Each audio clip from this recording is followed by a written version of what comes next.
같이 기도드리시겠습니다. 주님 앞에 나와서 예배드림이 기쁨이 됩니다. 이 시간 홀로 예배드릴 수밖에 없는 분들, 또 예배의 자리에 찾아오지 못하시는 분들, 핍박과 고통 가운데 예배를 드릴 수밖에 없는 분들 위해서 함께 기도합니다. 자유를 허락하여 주시고 주님을 온전히 예배하며 예배 공동체를 세워갈 수 있는 그 힘을 더하여 주시옵소서. 저희 이 시간 같이 예배드림에 감사하고 주님의 말씀 은혜로 받고자 합니다. 성령님께서 저희를 강건케 인도하여 주시옵소서. 이 모든 말씀 예수님 이름으로 기도드렸습니다. 아멘. 지난주 설교를 통해서 예배에 관한 말씀을 같이 나누었습니다. 함께 예배드림이 즐거움입니다. 초대교회 공동체를 세워가면서 사회적 백그라운드, 독립적이고 의존적이고 상호 의존적인 공동체를 세워감이 그들 사회의 어떤 배경이 되었고 그 가운데 교회 공동체가 세워졌다. 그러면서 영적으로 독립성을 가지지만 영적으로 의존성을 가지고 상호 의존성을 바탕으로 주님께 예배드리고 서로를 위해서 기도했다라는 말씀을 나누었습니다. 누군가가 우리를 위해서 기도하는 거, 누군가가 나를 위해서 기도하는 거, 그리고 내가 누군가를 위해서 기도하는 게 우리 성도님들의 힘입니다. 누군가를 위해서 기도해 보셨어요? 지난주에? 네?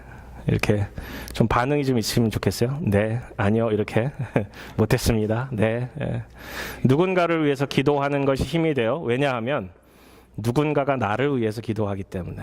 예배 끝나고 어떤 분이 그런 고백을 해주셨어요. 누군가 나를 위해서 기도한다는 게 얼마나 힘이 되는지 모르겠다고.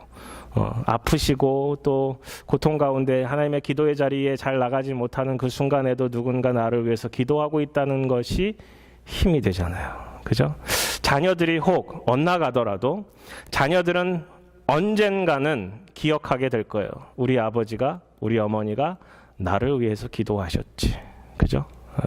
그러한 기도가 우리 가운데 있으면 좋겠습니다. 오늘은 뿌리가 된 사랑에 대해서 같이 말씀을 나누고자 합니다. 고린도전서 13장을 사랑장이라고 이야기합니다. 우리 그 사랑장을 중심으로 특별 새벽 예배 때 사랑에 대해서 같이 말씀을 나누었습니다. 이 사랑은 에로스 사랑도 아니고 필레오 사랑도 아니고 스트로게 사랑도 아닌 아가페 사랑입니다. 그죠? 고린도전서 13장의 결말은 이렇습니다. 믿음, 소망, 사랑 이 세 가지는 항상 있을 것인데 그 중에 제일은 뭐라고요? 사랑이라고. 원문에는 뭐라고 써 있다고 제가 말씀드렸어요. 오셨던 분 기억나세요? 그 중에 제일은 그 사랑이다라고 쓰고 있어요. 그 사랑. The love. 그 사랑이 뭘까요? 예수님께서 십자가를 지신 그 사랑. 하나님께서 그 아들을 보내어 주시기까지 우리를 사랑하신 그 사랑. 성령님께서 우리 가운데 내주하시고 충만케 하시며 우리에게 사랑을 갖게 하시는 사랑의 열매를 맺게 해주시는 성령님의 사랑. 그 삼위일체의 사랑이죠. 그것이 우리 가운데 제일이 되면 좋겠습니다. 그리고 13장이 맞춰지고 14장 첫 1절의 시작이 뭔지 아세요? 사랑을 추구하며 라고 쓰고 있어요. Pursue the love. 우리에겐 사랑을 추구하며 살아야 됩니다. 우리의 인생 살면서 사랑으로 가득 차 있는 거 아세요? 여러분이 태어나는 그 순간부터 이제 이 땅에서 삶을 마감하는 그 순간까지 우리는 사랑하도록 디자인되어 있습니다. 그죠? 우리가 태어나면서 부모의 사랑을 받고 자라나게 되어 있습니다. 그리고 서로 사랑을 하게 되어 있습니다. 친구 간의 사랑, 부모와 자녀 간의 사랑, 그리고 남녀 간의 사랑, 그리고 가정을 꾸리고 자녀가 태어나고 하는 모든 과정이 사랑을 바탕으로 하고 있습니다. 그리고 마지막 노년에 자녀로부터 사랑을 받게 되어 있어요. 그게 사실 삶의 디자인입니다. 우리의 삶 전체는 사실 사랑으로 채워져 있습니다. 오늘 말씀에도 사랑이 중심이 되어야 됩니다. 사랑이 뿌리가 되어야 합니다. 라는 말씀을 중심으로 사도 바울이 기도를 하고 있습니다. 오늘 본문을 통해서 우리 같이 나누고자 합니다. 현대 교육 시스템은 점점 개발되어져 갑니다. 연령별로, 나이대별로, 또 프리퍼런스대로 뭘 좋아하는지에 대해서 잘 찾아내고 그 필요들을 채워가는 교육들을 많이 합니다. 교회 교육도 그렇고 신학교 교육도 굉장히 많이 발달되어 있습니다. 어떤 것을 가르쳐야 되는가에 대해서 가르치고 있습니다. 구약개론, 신약개론, 조직신학개론, 역사신학개론, 윤리학개론, 기독교 철학개론, 기독교 교육학개론, 선교학개론, 설교학개론, 이게 배워야 될 게 굉장히 많아요. 일반 학교에서도 여러분 많이 배우셨잖아요. 국어, 영어, 수학, 과학도 세분화된 생물학, 지구과학, 물리학, 그죠? 여러 가지를 배우게 되어 있습니다. 근데 우리 인생이 사랑으로 채워져 있는데 우리는 학교에서 혹은 어디에서도 사랑학개론은 잘 배우지 않습니다. 그죠? 사랑학개론 배워보신 적 있으세요? 그런 수업 들어보신 적 있으세요? 그런 건 있어요. 남녀 간의 사랑에 대해서 연애학개론, 그런 것들은 가끔 종종 보게 됩니다. 책들도 많죠. 남자를 화성에서 온 사람으로, 여자를 금성에서 온 사람으로 서로 다른 종족의 부류로 생각하고 서로 간에 어떻게 사랑할 것인가, 그 다름을 인정하자, 이런 책들도 있고요. 근데 이런 책이 있어요. 이 뒤에 넘겨주시면, 내가 정말 알아야 할 모든 것을 유치원에서 배웠다. All I really need to know, I learned in kindergarten. 로버트 풀검이라는 사람이 이 책을 썼는데 제가 아주 어렸을 적에 이 책을 읽었어요. 초등학교 때였던 것 같아요.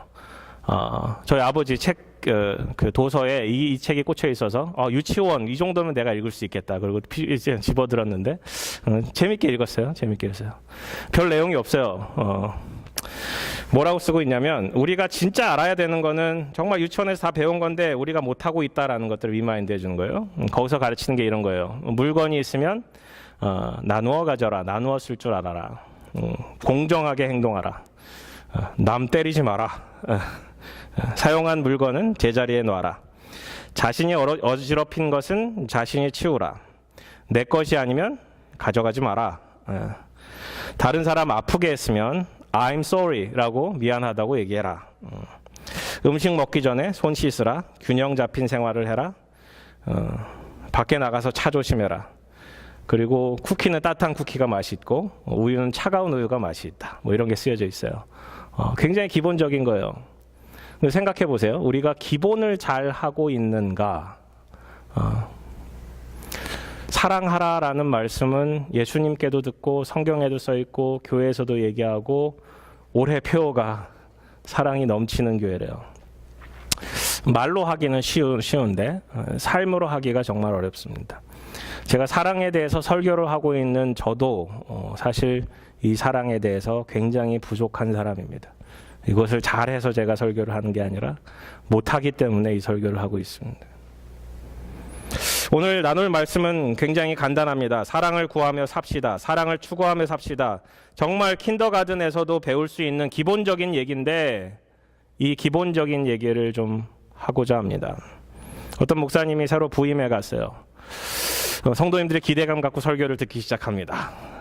목사님 설교를 잘 하셨어요. 성도님들이 너무 즐거웠어요. 드디어 설교를 잘 하시는 목사님이 오셨구나. 다음 주가 됐어요. 기대감 가지고 설교를 듣는데 지난주 했던 설교를 똑같이 하시는 거예요. 두 번째 반복이 됐어요. 목사님 이제 오셔서 설교 준비를 못 하셨나 보다. 혹은 목사님 너무 바쁘셔서 그러셨나 보다. 그리고 둘째 주가 넘어갔어요. 세 번째 주가 됐어요. 세 번째 주에도 똑같은 설교를 하는 거예요. 성도님들이 웅성웅성하기 시작하면 예배가 다 끝나고 나서 집사님이 목사님한테 왔습니다. 목사님, 왜 똑같은 설교를 반복하세요? 계속 반복하실 건 아니죠? 목사님이 그렇게 얘기하세요. 제가 말씀을 전했는데 그 말씀대로 잘 못 사는 것 같아서 그 말씀을 또 전했어요. 우리가 말씀을 듣습니다. 주일 설교를 들어요. 하나님 말씀으로 받아요. 하지만 그 말씀대로 우리가 살아가고 있는가를 돌아보면 잘 못하는 것 같아요. 사랑에 대해서 예수님께서 많이 말씀하셨습니다. 내가 너희를 사랑한 것 같이 너희도 서로 사랑하라. 너희가 서로 사랑하면 이로써 세상이 너희가 내 제자인 줄 알리라. 근데 이게 어려워요. 오늘 본문도 사도 바울이 에베소서를 쓰고 1장부터 3장까지 이 교회에 대한 기본적 신학적 백그라운드에 대해서 쓰고 있습니다. 그리고 마지막을 기도로 마치고 있어요. 그리고 4장부터는 애플리케이션, 어떻게 이 교회에 대해서 적용할 것인가를 쓰고 있습니다. 오늘 마지막은 사실 이 1장부터 3장까지 이어져 오는 흐름의 결론 부분입니다. 정말 중요한 건 뭐냐? 사랑의 뿌리를 박아야 된다. 혹은 사랑 가운데 뿌리가 박히고 터가 굳어져서 그 가운데 자라나야 된다라는 것을 쓰고 있습니다. 열매를 맺어야 된다.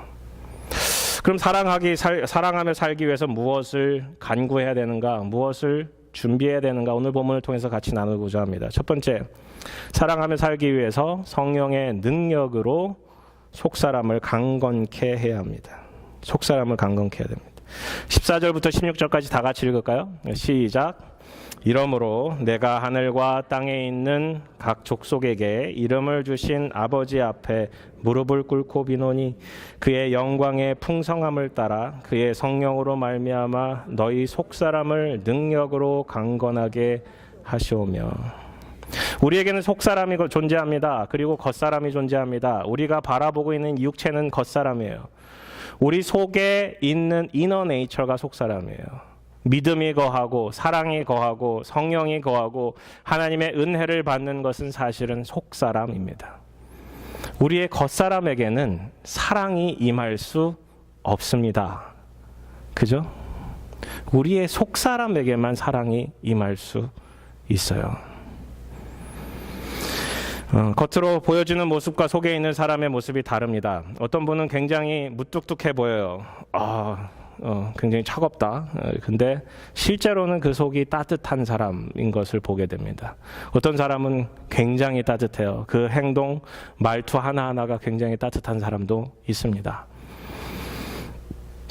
정말 중요한 것은 속사람입니다. 속사람입니다. 사도 바울은 이렇게 고백합니다. 내가 하늘과 땅에 있는 각 족속에게 이름을 주신 아버지 앞에 무릎을 꿇고 비노니.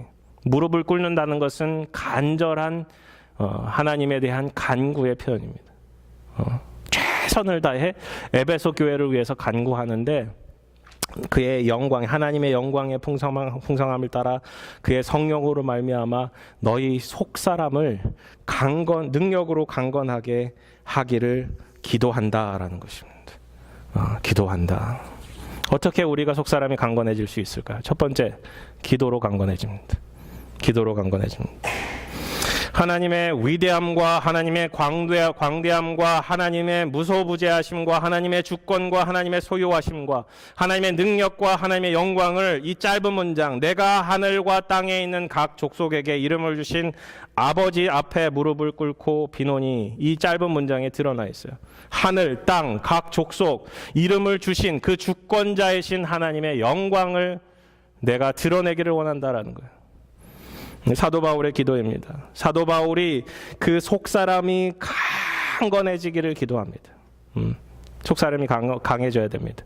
이 강건케 된다라는 이 단어는 이 신약 전체에 4번밖에 쓰이지 않습니다. 첫 번째는 침례 요한이 자라면서 강해졌다라는 것, 두 번째 예수 그리스도가 자라면서 강해지셨다는 것, 그리고 세 번째는 너희 형제들이 강하여지고 오늘 본문에 너희 속사람이 강해져야 된다라는 얘기예요.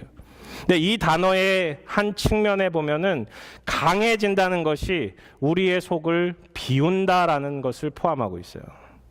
사막을 빠져나가는 6가지 방법이라는 책에 보면은 사막을 빠져나오기 위해서 중요한 것은 자동차의 바람을 빼는 데 있어요. 자동차 바람이 평상처럼 들어있으면 어디에 빠지기 쉽대요. 근데 바람을 빼면 그 사막에서 그 모래가 가득한 그곳에서 빠져나올 수 있다라는 거예요. 우리가 뭔가를 채우기 위해서는 비워야 됩니다.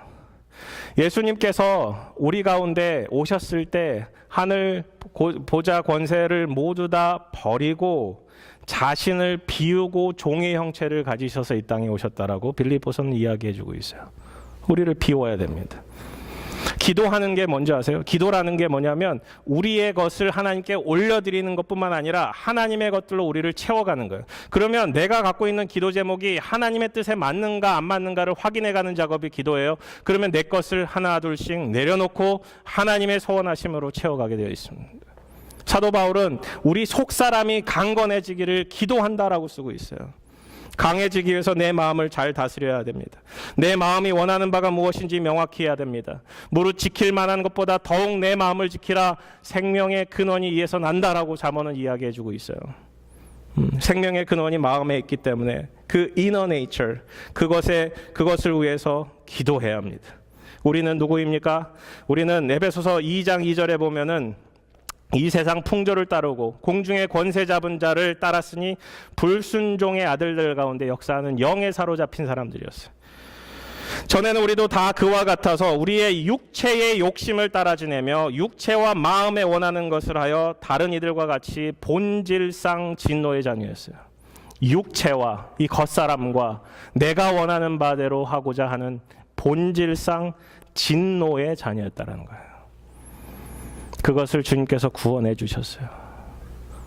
그것을 주님께서 다 해결해 주시고 우리로 하여금 우리 가운데 강할 수 있는 능력을 더해 주셨습니다.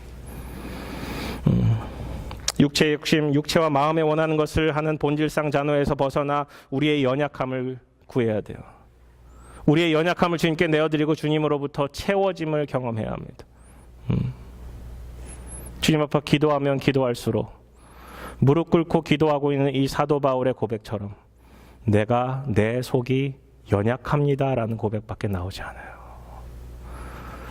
주님 저희를 강하게 인도하여 주시옵소서라고 기도할 때마다 내가 얼마나 연약한지 주님 앞에 나아갈 수밖에 없어요. 무릎 꿇을 수밖에 없어요. 주님 저는 안 되네요. 저는 못하겠네요. 제가 어떻게 강해질 수 있습니까? 한없이 믿음이 연약해질 때, 한없이 의심이 들 때 우리는 주 앞에 나아가 기도해야 합니다. 두 번째, 하나님의 영광의 풍성함을 기대해야 합니다. 영광의 풍성함. 너희는 먹든지 마시든지 무엇을 하든지 다 하나님의 영광을 위하여 하라라고 고린도전서 10장에 쓰고 있어요. 그죠? 그럼 뭐든지 하나님의 영광을 해야 되는 거예요? 오늘 본문도 하나님의 영광으로부터 시작이 되어지는데 그 간구가 하나님의 영광의 풍성하심에 대해서 쓰고 있는데 하나님의 영광은 뭘까요 도대체? 하나님의 영광은 뭘까요? 존 파이퍼 목사님은 하나님 안에서 하나님만으로 기뻐하는 것이 하나님께 영광을 돌리는 극치이다라고 쓰고 있는데 하나님의 영광은 하나님이 드러나는 것 같아요. 하나님이 드러나는 것. 본문에 3장 13절 보시면 이런 말씀이 있어요. 우리가 읽지 않았는데 읽기 바로 전에 너희에게 구하노니 너희를 위한 나의 여러 환난에 대하여 낙심하지 마라. 이는 너희의 영광이니라 라고 쓰고 있어요. 사도 바울이 옥중에 갇혀 있어요. 고난을 당하고 있어요. 사도 바울이 복음을 전하다가 갇혀서 이제는 어려움 가운데, 고통 가운데 있어요. 그러니까 에베소 교회가 바라보면서 사도 바울을 사랑해서 사도 바울을 향한 염려와 근심이 가득한 거예요. 근데 사도 바울이 이렇게 써요.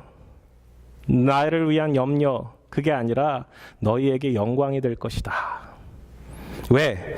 이 일을 통해서 하나님이 드러나기 때문에, 이 일을 통해서 역사하실 하나님이 계시기 때문에 그 상황을 바라보는 것이 아니라 그 상황 뒤에 서 계신 하나님을 바라보며 너희에게 기쁨이 되고 너희에게 영광이 되고 결국 그것이 하나님께 영광이 되는 일들로 이루어질 거야 라고 쓰고 있는 거예요.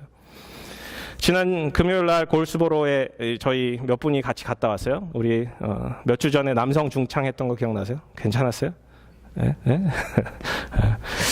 골수보로 제가 이제 잘 교제하는 목사님이신데 성도님 12분이세요. 성도 12분.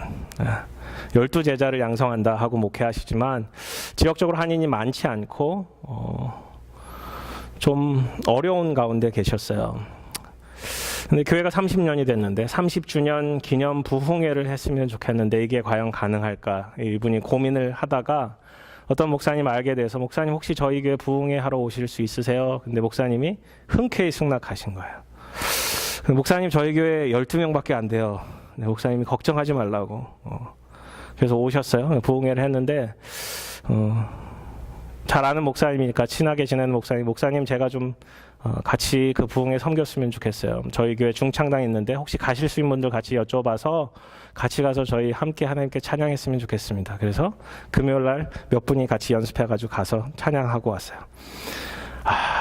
그 목사님 그러시는 거예요. 목사님 몇 명 정도 오실 거라고 생각하세요? 물어보니까 한 30명 왔으면 좋겠다고. 그러니까 12명의 3배잖아요. 목사님 한 50명 생각하세요. 그리고 준비하세요. 근데 50명 넘게 왔어요. 와, 얼마나 감사한지. 거기서 은혜를 같이 받고 나누고 했는데 거기 목사님이 그렇게 설교를 하시는 거예요. 어떤 위기가 찾아왔을 때, 어려움이 찾아왔을 때, 혹은 도전되는 일들이 벌어졌을 때 2가지 반응이라는 거예요. 그것을 특권으로 여기든지 그것을 부담으로 여기든지, 그것을 특권으로 여기든지 그것을 부담으로 여기든지 생각해 보세요. 만약에 어떤 교회 사역이 필요해요. 지금 어린이 사역이나 유수 사역에 지금 사역자들이 필요해요. 같이 일할 교사들이 필요해요. 여러분께 와서 혹시 그런 사역 하실 수 있으세요? 그러면 뭐라고 느끼시겠어요? 부담으로 확 느끼죠. 그죠? 제가 과연 할 수 있을까요? 근데 그렇게 요청을 받는 것 자체가 특권일 수 있다는 사실이에요. 그것에 반응을 하면, 하나님이 원하시는 바대로 반응하기 시작하면 그게 예스일 수도 있고 노일 수도 있어요. 노를 하셨다고 해서 그게 특권이 아니라는 게 아니에요. 근데 하나님이 원하시는 바대로 반응하면 하나님께서 일하실 것들을 기대하는 거예요. 저는 할 수 없어요. 제가 어떻게 그런 일들을 할 수 있겠습니까? 제 스스로 봐도 제가 어떻게 할 수 있겠습니까? 근데 하나님이 저에게 맡겨주시는 일이니 얼마나 귀합니까? 특권으로 받아들이는 거예요. 특권으로 받아들이면 하나님의 영광이 일어나기 시작하는데요. 하나님께서 일하기 시작하기 때문에 그래요. 나는 할 수 없는 걸 알아요. 그 가운데 하나님의 부어주신 은혜가 있기에 거기에 하나님께 영광이 되는 거예요. 영광은 뭐냐면요, 우리의 삶 가운데 우리는 할 수 없지만 하나님이 하신 일들이 드러나기 시작하는 거예요. 우리의 입술의 고백으로 그렇게 고백할 수밖에 없어요. 저는 할 수 없어요. 근데 모든 것을 하나님께 맡기기 시작하니까, 그것을 믿음으로 도전에 응전을 하기 시작하니까 하나님이 드러나기 시작하는 거예요. 그게 하나님의 영광이 되는 거예요. 우리의 속사람이 강해질 수 없어요. 우리는 강해질 수 없는 사람이에요. 우리 가운데 끊임없이 죄가 올라와요. 이 속사람이 강건케 돼야 되는데 자꾸 겉사람을 강건케 하려고 그래요. 오늘 아침에 이제 옷을 차려입고 나오는데 머리가 많이 빠져 있는 거예요. 자꾸 겉사람이 이렇게 더 빠질 것 같아요. 앞으로 더 염려가 되죠. 근데 겉사람이 중요한 게 아니잖아요. 속사람은 어떻게 돼 있느냐. 속사람은 하나님께 온전히 바라보고 있느냐. 하나님의 영광을 구하며 살아가는가. 하나님의 영광의 풍성함이 들어가는 삶을 찾아가야 됩니다. 하나님의 경륜, 하나님의 일하심, 하나님의 속성이 밝히 드러나는 삶의 자리가 있기를 주님의 이름으로 축원합니다. 우리 가운데 속사람과 겉사람의 끊임없는 투쟁이 있어요. 본문에는 겉사람과 속사람이 있음을 알려줍니다. 그리고 속사람을 강건케 되기를 간구하고 있습니다. 최근에 이제 새벽 예배 때마다 창세기 41장, 40장, 41장을 같이 나눴는데 요셉이 총리 되는 사건이에요. 요셉은 17살에 형들에게 죽임을 당할 뻔하다가 팔려가요. 그리고 애굽을 팔려서 왔는데 노예로 사는 거죠. 노예로 살다가 자기의 주인인 보디발의 아내가 이제 범하려고 하다가 도망갔는데 그게 누명이 쓰여져서 왕의 죄수들이 갇히는 감옥에 갇히게 돼요. 그게 보디발의 집 안에 있는데 노예로 살다가 죄수로 살아가는 거예요. 얼마나 한탄스러워요. 말도 안 되죠. 채색옷 입고 잘 나가던 청년이었어요. 정말 앞날이 밝은 청년이었어요. 근데 하루아침에 노예가 됐다가 죄수가 된 거예요. 제가 요셉 같으면 그 형을 향한 증오, 그죠? 보디발의 아내를 향한 원망과 증오, 13년 동안 살아가면서 끊임없이 자기 입술로는 그 사람들 욕하며 살아갈 것 같아요. 내가 왜? 그런데요, 요셉은 왕이 불렀을 때 수염을 잘라요. 수염을 깎아요. 성경에 그게 써 있어요. 수염을 자르고 옷을 잘 차려입고 왕에게 나아가요. 아니 이런 여유가 어디 있어요. 왕이 부르면 제가 가야지. 죄수인데 그렇게 생각하는 나는 하나님의 사람이다. 이 아이덴티티가 있는 거예요. 그 속사람이 얼마나 강건한지 그는 그의 입술로 보디발의 아내를 욕하지 않습니다. 자기 형들이 왔을 때 자기의 꿈을 생각하지 형들이 나를 팔려고 했던 그 순간을 생각하지 않아요. 그리고 바로에게 나가서 얘기합니다. 하나님께서 밝히 말씀하실 것 같아요. 그의 인생의 주어는 자기가 아니라 하나님이었어요. 그렇게 그는 속사람이 강건해졌던 것 같아요. 하나님을 끊임없이 바라봤기 때문에. 하나님이 주어가 되는 인생으로 살아갔기 때문에. 이제 총리가 되고 그 제사장의 딸을 아내로 취하고 그 다음에 두 아들을 낳아요. 에브라임과 므낫세를 낳는데 그 이름의 뜻이 이런 거예요. 내 지난 날의 고통을 잊게 해주셨다. 누가? 하나님께서. 그리고 내게 복을 주셨다. 누가? 하나님께서.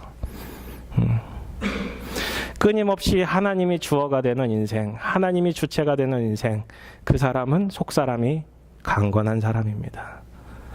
우리 커넥교회 전체가 속사람이 강해졌으면 좋겠어요. 아멘. 두 번째, 사랑으로 살기 위해서 예수 그리스도의 사랑을 중심에 두어야 합니다. 예수 그리스도의 사랑을 중심에 두어야 합니다. 우리 같이 읽을까요? 17절, 18절 시작. 믿음으로 말미암아 그리스도께서 너희 마음에 계시게 하시옵고 너희가 사랑 가운데서 뿌리가 박히고 터가 굳어져서 능히 모든 성도와 함께 지식에 넘치는 그리스도의 사랑을 알고. 두 번째 간구함은 그리스도의 사랑이었습니다. 그리스도의 사랑. 근데 거기에 전제 조건이 하나 있어요. 그게 뭐냐면 믿음으로 말미암아 그리스도께서 너희 마음에 계시게 하시옵고라는 거예요. 사랑에 뿌리가 박히고 터가 굳어지기 전에 그 가운데 핵심은 예수 그리스도가 내 마음에 계셔야 된다라는 선제 조건이죠. 여러분의 마음속에 예수님이 계세요? 물어보세요. 내 마음 가운데 예수님이 계신가? 영접하는 자, 곧 그의 이름을 믿는 자마다 하나님의 자녀가 된다 그랬어요. 계시록 3장에는 문 밖에 서서 두드리신다.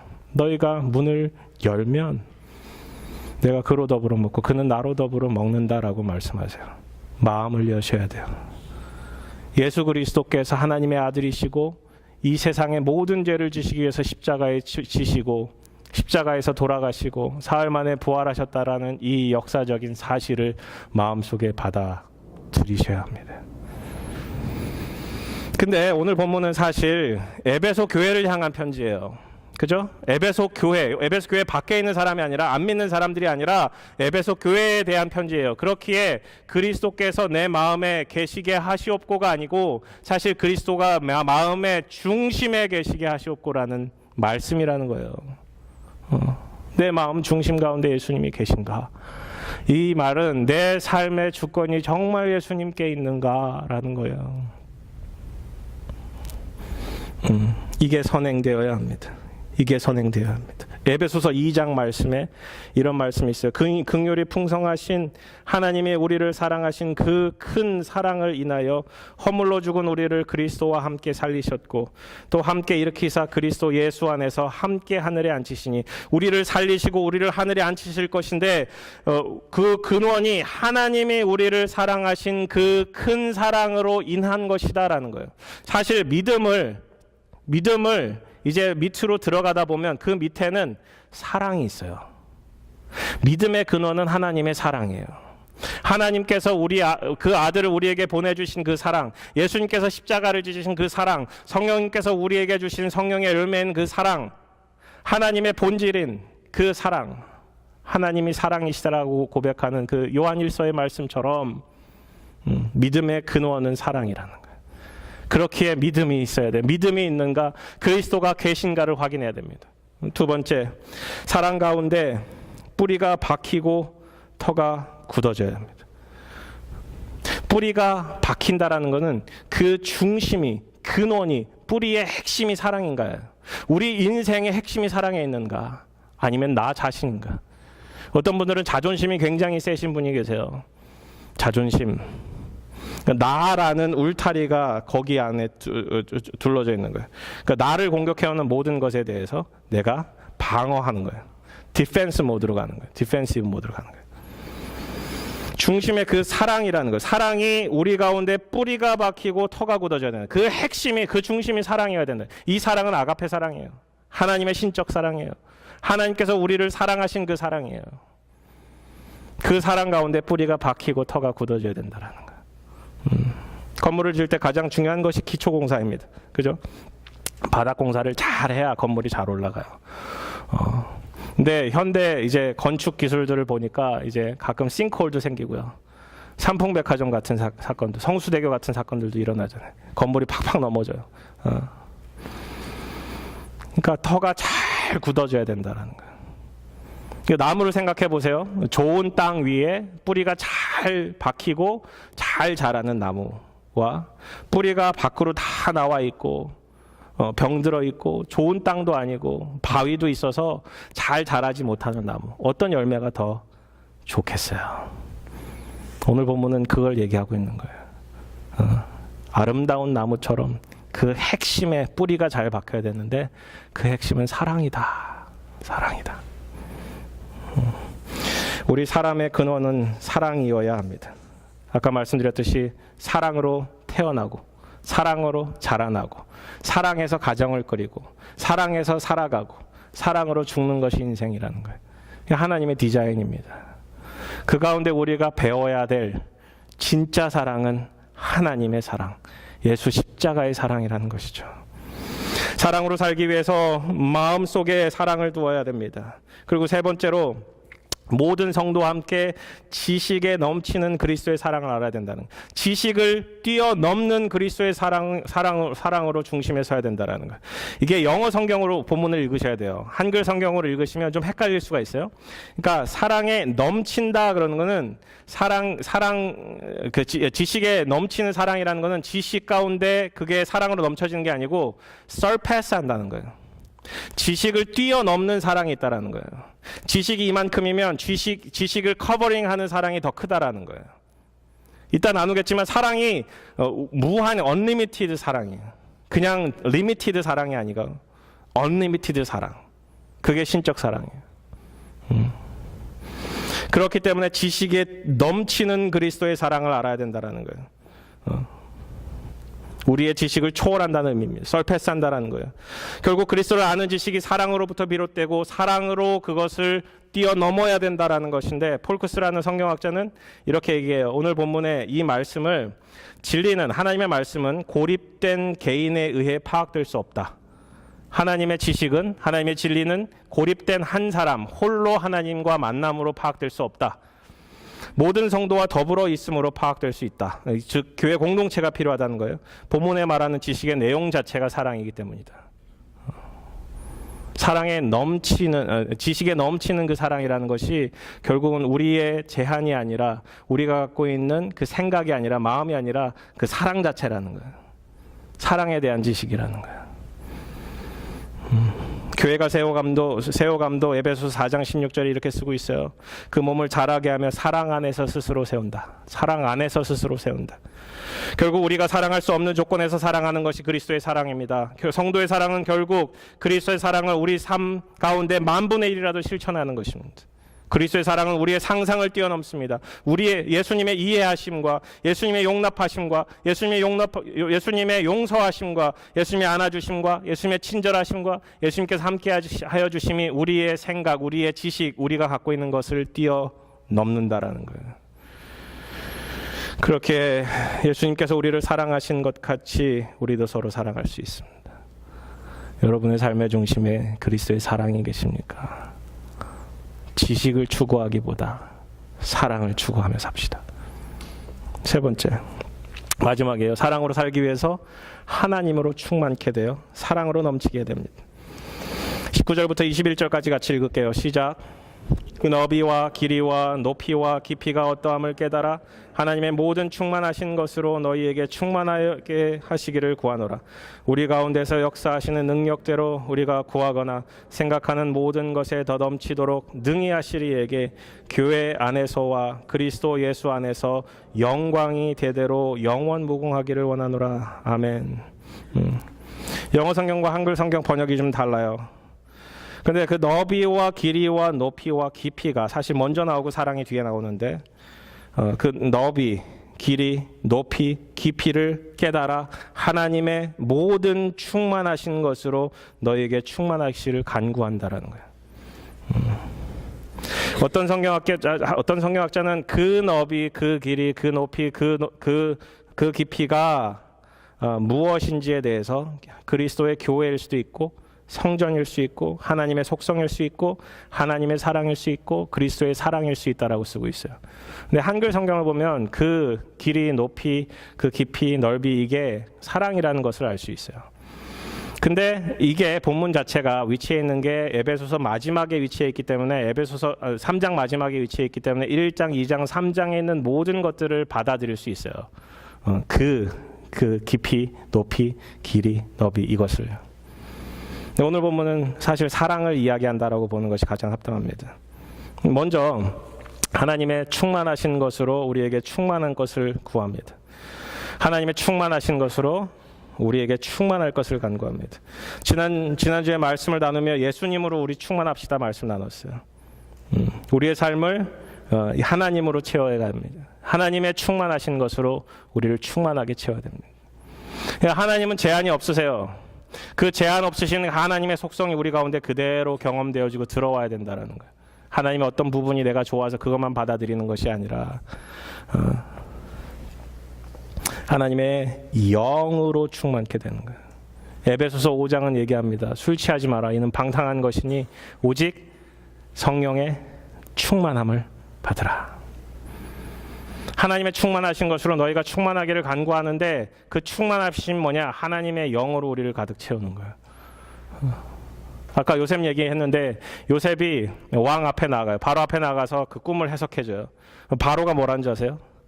네가 하나님의 신으로 하나님의 영으로 충만하구나. 바로가 어떤 사람인지 아세요? 애굽의 신이에요. 애굽의 신이 요셉을 향해서 그 죄수를 향해서 그 노예를 향해서 네가 하나님의 영이 충만하구나. 우리가 그런 사람이 되면 좋을 것 같아요. 저 사람은 하나님의 영이 충만해. 하나님의 모든 충만하심으로 충만하기를 간구한다는 것이 하나님의 영으로 충만해지는 거예요. 두 번째는 하나님의 너비, 길이, 높이, 깊이를 잘 깨달아야 합니다. 하나님의 사랑의 너비, 사랑의 길이, 사랑의 높이, 사랑의 깊이를 깨달아야 되는데 사랑의 너비는 하나님이 어떻게 사랑하세요? 예수 그리스도께서 우리 모두를 위한 대속으로 사랑하셨어요. 그죠? 사랑의 너비가 그래요. 모든 사람. 사랑의 길이는 어때요? 그때 예수님께서 사셨던 그때만을 사랑하는 게 아니죠. 그 역사 모든 사람들을 사랑하시는 거죠. 지금까지도 앞으로도 사랑하시는 그 길이. 예수의 사랑은 어떤 것보다도 높아서 수많은 사단의 공격 가운데서도 우리를 방어하실 수 있습니다. 그 사랑의 깊이는 한없잖아요. 한없는 주님의 사랑. 찬송가 304장을 참 좋아합니다. 그 크신 하나님의 사랑. 그 크신 하나님의 사랑 말로 다 형용 못하네. 3절에는 이런 말씀이 있어요. 하늘을 두루마리 삼고 바다를 먹물 삼아도 그 크신 하나님의 사랑 다 측량하지 못하고 다 기록할 수 없다. 그 크신 하나님의 사랑 성도여 함께 찬양합시다. 생각해 보세요. 하늘을 두루마리 삼고 바다를 먹물 삼아도 그 크신 하나님의 사랑은 다 기록할 수 없다고. 오늘 본문은 그거예요. 사실 사랑의 길이, 깊이, 높이 그리고 그 모든 것을 그 모든 디멘션을 다 깨달아 알아야 된다고. 근데 그게 가능해요? 가능하지 않아요. 이 불가능한 얘기를 간구하는데 너희들이 그 크신 하나님의 사랑을 좀 이해하십시오라는 거예요. 하나님의 사랑을 제한하지 마십시오. 우린 자꾸 하나님의 사랑을 제한해요. 하나님이 과연 이 사람도 사랑할 수 있을까? 예전 지존파 김현양이라는 사람이 있었어요. 아세요? 사람에 대한 증오가 있어서 지존파를 만들어서 지존이 있다라는 거예요. 우리는 존귀하다라는 거예요, 스스로. 그리고 돈 많아 보이는 사람을 이제 잡아다가 죽이고 정말 나쁜 짓을 한 거예요. 근데 교도소에서 하나님을 만났어요. 그리스도의 사랑을 받아요. 그렇게 죄수보다 죄수 같은 악한 사람도 하나님께서 사랑하셨다라는 그 사랑의 깊이와 길이와 높이와 그 너비를 우리는 제한할 수 없다라는 거예요. 마지막으로 모든 것에 넘치게 능하실 이에게 구해야 됩니다. 우리가 구하는 것 이상의 것들을 주신다라는 거예요. 우리가 구하는 것에 이상으로 우리를 채우시는 거예요. 20절에 우리 가운데서 역사하신 능력대로 우리가 구하거나 생각하는 모든 것에 더 넘치도록 능하게 하시리 이에게. 우리가 생각하는 것보다 더 이상을 주시는 거예요. 너희가 내 안에 거하고 내 말이 너희 안에 거하면 무엇이든지 원하는 대로 구하라. 그러면 이루리라. 예수님께서 말씀하셨어요. 문제는 뭐예요? 우리가 그 안에 거하기가 어렵다라는 거예요. 그렇게 우리는 모든 것에 넘치게 능하게 하실 이에게 간구합시다. 오늘 본문의 시작은 사실 영광으로 시작이 돼요. 영광의 풍성함을 따라. 오늘 본문의 결론도 영광으로 끝나요. 예수 안에서 영광이 대대로 영원 무궁하기를 원하노라. 영광으로 시작해서 영광으로 끝나는 오늘 본문은 사실 그 핵심, 그 사랑이 충만해지는 사랑의 뿌리가 박히고 터가 굳어져서 자라게 만들고자 하는 그 모든 상황 가운데 결론은 하나님께 영광 돌림이라는 거예요. 그래서 우리가 추구해야 될 것은 사실은 영광입니다. 속사람이 강건케 되고 사랑 가운데 뿌리가 박히고 터가 굳어지며 하나님으로 충만케 되는 이 모든 상황이 사실은 하나님의 영광을 드러내는 것이요 하나님께서 일하시도록 내어드림입니다. 제가 커넥교회에 와서 첫 번째 성역 공부한 것이 예수님 짤이라는 성역 공부예요. 우리가 1불 하면 1불짜리라 그러죠. 1불짜리 가치가 있다. 100불을 가지면 100불짜리 가치가 있다. 우리는 예수님 짤이의 가치가 있다라는 거예요. 예수님 짤이. 하나님께서 예수님을 지불하시고 우리를 사신 거잖아요. 그거를 리뎀션이라고 그래요. 페이 오프 하셨더라. 그 예수님 짤이라는 그 책에 보면은 그 첫 번째 그 정윤민 한 자매에 대한 소개가 있어요. 1995년 6월 달에 삼풍백 가정이 무너집니다. 그때 수많은 사람이 이제 운명을 달리하게 되는데 이 정윤민 자매 30도 되지 않는 젊은 자매인데 그 여동생과 함께 이제 숨지게 됩니다. 하늘나라로 가게 돼요. 이 자매가 어떤 자매냐면 11살 때 눈 망막에 실핏줄이 생기고 그게 문제가 되어서 완전히 실명을 하게 됩니다. 코트시병이라 그래요. 11살까지 잘 봤죠. 그리고 나서 실명이 오니까 인생이 좌절에 빠진 거예요. 살아갈 힘이 없어요. 그러다가 하나 알게 된 게 맹인들도 공부를 열심히 해서 공부를 잘하면 인정받을 수 있겠다라고 생각이 들었어요. 공부에 전념하게 됩니다. 학부를 마치고 유학을 갔는데 UC 버클리로 갔어요. 공부를 잘했어요. UC 버클리에서 석사하고 이제 박사 과정에 들어갔어요. 근데 그 과정 가운데 어떤 한 자매의 소개로 이제 교회에 다니기 시작했어요. 예수님의 사랑을 조금씩 깨닫기 시작해요. 그때 알게 된 게 자신이 눈만 소경이 아니고 영적인 소경이었다는 사실을 알게 돼요. 이게 얼마나 놀라운지. 그리고 영적인 눈을 뜨기 시작합니다. 예수 그리스도의 사랑이 얼마나 귀한지, 하나님께서 우리를 사랑하신 그 사랑이 얼마나 위대한지 그가 깨닫기 시작해요. 그리고 박사학위 하다가 자신이 앞으로 살 삶이 박사학위가 과연 필요할까라고 생각이 들었어요. 왜? 자기에겐 학업이 우상이었기 때문에. 그만둬요. 그 한국으로 돌아가서 맹학교, 이제 맹인들이 다니는 학교 교사로 일하기 시작합니다. 청년부에서 활동을 하기 시작하는데 다른 사람들이 갖고 있지 않은 놀라운 이 사람이 능력이 있었어요. 다른 사람들의 아픔을 보기 시작하는 거예요. 다른 사람들의 고통이 보이기 시작하는 거예요. 청년부 어려운 형제 자매들의 이제 얘기를 들어주고 위에서 기도해주고 한 자매를 붙들고 밤새 얘기 들어주고 같이 기도해주고 너무너무 아름다운 자매로 이제 삶을 살아가는 거예요. 삼풍백화점이 무너지기 바로 전날 밤에 청년부 지체들과 함께 불렀던 찬양, 나의 사랑, 나의 생명, 나의 예수님이란 찬양이 있어요. 30도 안 돼서 이 자매는 세상을 떠났어요. 왜 떠났는지 몰라요. 하나님이 왜 데려가셨는지 몰라요. 근데 그가 가졌던 하나님을 향한 열정, 하나님의 사랑, 그가 불렀던 이 찬양 속에 그 사랑이 그리고 그 속사람의 강건함이 들어있는 거예요. 여전히 그 사람을 그리워하며 그 교회에서는 이 찬양을 부릅니다. 오늘 마지막 이 찬양 부르면 좋을 것 같아요. 나의 사랑, 나의 생명, 나의 예수님. 마지막으로 같이 찬양 부르고 같이 기도하고 마쳤으면 좋겠습니다. 우리 찬양팀 올라오시고요.